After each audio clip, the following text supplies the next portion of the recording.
இலங்கையில டெக்பா சூறாவளி ஏற்படுத்திய அழிவுகள் இன்னும் முழுமையாக வெளி உலகுக்கு தெரிய வரவில்லை.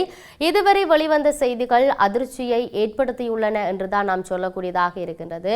வெள்ளம் மற்றும் மண் சரிவுகள் காரணமாக இன்னும் மீட்பு குழுக்கள் செல்ல முடியாத வகையில நிலைமை இருக்குது. சில மலையக கிராமங்கள் சிட்டிசன் படத்தில் வருகின்ற அந்த அத்திப்பட்டி கிராமம் போல முழுமையாக மண் சரிவுகளுக்குள் மூழ்கடிக்கப்பட்டிருப்பதான அதிர்ச்சி செய்திகள் வருகின்றது.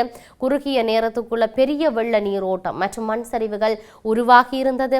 கடந்த நாட்கள்ல 8 பெரிய நிலச்சரிவுகள் நடந்திருக்கின்றன. தற்போது ஸ்ரீலங்காவின் முற்படையினரினுடன் இந்திய வான்படையும் இந்திய தேசிய பேரிடர் மீட்பு படையும் மீட்பு பணிகளில் ஈடுபட்டு இருக்கிறது.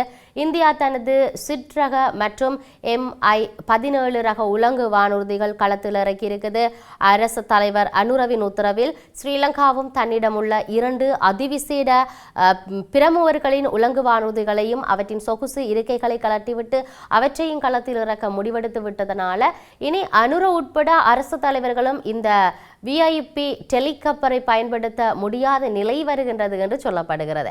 கடும் வெள்ளம் காரணமாக அனுராதபுரம் திகையத்தகண்டிய ஆகிய சிறைச்சாலையில் இருந்த சகல கைதிகளையும் தற்காலிக தடுப்பு மையங்களுக்கு மாற்றப்பட்டிருக்கின்றார்கள். இந்த விடயமும் இருக்கின்றது. ஆகவே இப்படி நாட்டினுடைய நிலை காணப்படுகிறது. நாட்டில் நிலவிய அதி தீவிர வானிலை காரணமாக ஏற்பட்ட சேதங்களில் இருந்து இலங்கையை மீட்டெடுப்பதற்கு சுமார் 31 பில்லியன் ரூபாய் தேவைப்படுவதாக இலங்கை அரசு சொல்லியிருக்கிறது.